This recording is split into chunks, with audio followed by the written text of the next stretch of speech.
Hello everyone, and I welcome you all to the second episode of AFL this week. This is the series where I tell you all what has happened in the AFL across the week. Videos for this series should hopefully be out every Wednesday around 4:30 Australian Eastern Standard Time. And yes, this video is not out on a Wednesday at 4:30 Australian Eastern Standard Time. Again. Now to start off with Sydney, and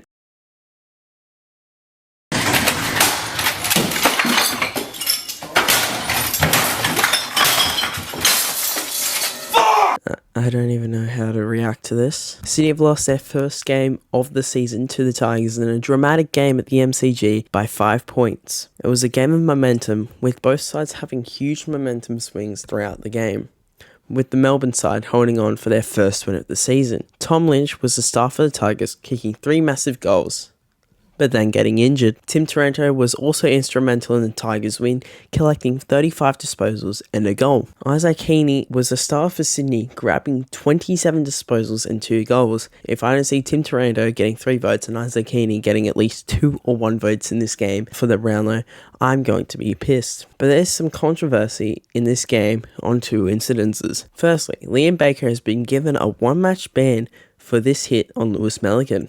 I get that it was front-on contact, but they both have eyes for the ball. I find it most for Baker, who might miss gather round because of this. The other instance was easing through, kick inside 50, no Mark Hayward, Papley's there lurking. High contact. Nick Vlastuin again. It's huge. Play, it's going to Vlastuin.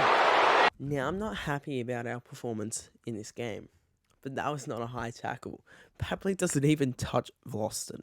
All I hope is that Sydney takes their anger out on West Coast, and this comment is too funny to read about that post. Now I can't wait for Sydney to actually lose this game. Speaking of West Coast, they started the Easter Sunday matches off against the Western Bulldogs at Marvel Stadium. The last time these two sides faced each other, West Coast pulled off an incredible upset win against them, damaging the Dogs' chances at a final spot. However, it wasn't to be the same result this game, as the Dogs won this game by 76 points. West Coast decided to only play 1 quarter and thought it was good enough. Chris Hemsworth was in the crowd in this match.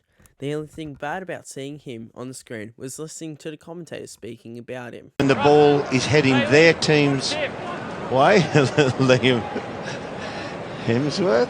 Yeah, go doggies, go doggies, go doggies. Chris Hemsworth in the house. At the back, Bontempelli fires it out for Daniel.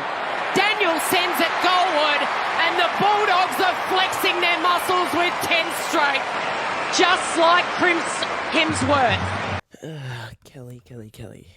I don't even know who the other guy's name is because he's that bad. I don't even want to know. He called Chris Hemsworth Liam Hemsworth.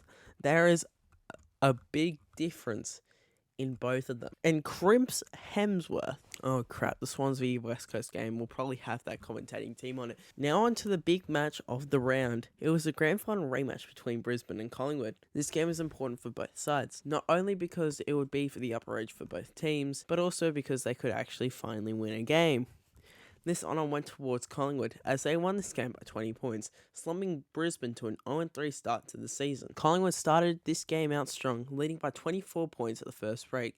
However, they decided not to score for an entire quarter, letting the Lions kick 4 goals and 5 behinds to lead by 5 points at the main break, before Collingwood broke away in the second half, ultimately winning the game. Brisbane's accuracy was one of the reasons they had lost, with them kicking 10 goals, 12 behinds to Collingwood's 14 goals, 8 behinds. They had the same amount of shots at goal. The Lions' game against North Melbourne in gather round will be crazy, with both sides at 0-3. For Collingwood, they faced Hawthorn and Jack Ginnivan. Good Friday saw North Melbourne play Carlton in the Good Friday appeal match. This game is to raise money for the Royal Children's Hospital in Melbourne. Many people donated crazy amounts of money for this charity. Holy crap! You've donated $1,000! But North Melbourne decided to donate 4 points, as they lost this game by 56 points. North started off this game strong before crumbling under the Carlton pressure, and the insane amount of free kicks towards Carlton. Before the game, and Brendan Favola kicked a beautiful snap on the outside the boundary to raise money for the charity. Honestly, sign him up for Carlton again, he's still got it in him. The other Good Friday match was held in Perth between Fremantle and Adelaide. This game was pretty shocking, to say the least, as Fremantle defeated Adelaide by 35 points in a game that had a combined score of 103 points. Both teams were very inaccurate, with both sides kicking 6 more behinds than goals. It was very close up until halfway through the third quarter, before Fremantle became too strong for Adelaide. There was a score review that happened that the whole community is asking why. Mate, do you want what happened last season to happen again? The Saturday games, to say the least, were the most enjoyable games to watch this round, as both of them had close games, and because one of them didn't have Sydney losing. The first one was between Essendon and St Kilda. St Kilda started off this game well, leading by 11 points in the main break. St Kilda were bossing most of the stats in the game, but they had a major problem in kicking a goal. This inaccuracy would end up costing them the game in the end, as they lost the game by 4 points to the Bombers. About a month ago, they played each other in a practice match, and St Kilda won by 50 plus points. However, it wasn't the case in this match. Jake Stringer kicked the game winner as he launched one from outside 50. The other Saturday game was not as close as the other game, but it was still decided by under 10 points between Port Adelaide and Melbourne. Port Adelaide started this game well, kicking the first 3 goals of the term. After that, it went a bit downhill for the Power, as Salvador Radagalier misjudged the ball, letting Melbourne take their lead out further, before Port brought it back to make it level at the main break. This game had many momentum shifts, with Melbourne getting away with the game by 7 points in the end.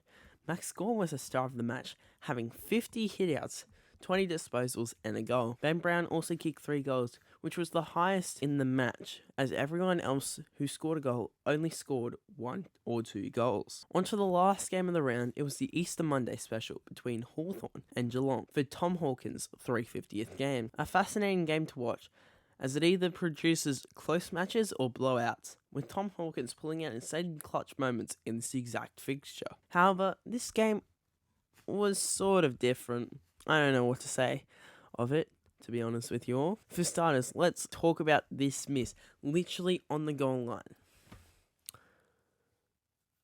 How can you miss it from there?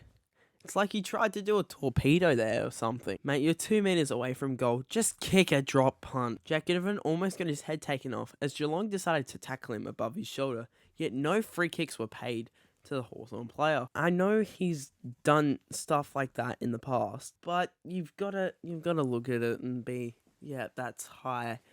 Because that's high. At 3/4 time, the game had to be stopped as lightning was near the area. Here we have video footage of lightning around the MCG.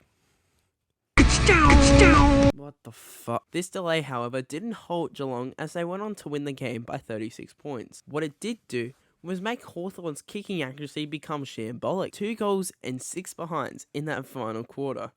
They could have made that game go down to a 6-point loss. Good news for Tom Hawkins, as he is another player that gets a good send-off for their 350th game. It's a shame Sydney couldn't do that for Buddy. Anyways, I do apologise for this video coming out later than I wanted it to, and the fact that I did say that we'd be covering more sports on this video, and we still haven't done it by the second video of this series. I will be trying to do it by the next AFL This Week video, because after that I've got a bit of a break between my school assignments, school exams, all of that, so bear with me with these uploads. Now this is where I'm going to wrap up this video, and I hope you guys have enjoyed it. If you want to follow me on Instagram, it is at knuckleboxer27_. It's been an honour to talk to you guys today. Enjoy yourselves and don't do anything stupid. Norwood wants to join the AFL. I'm back in shit.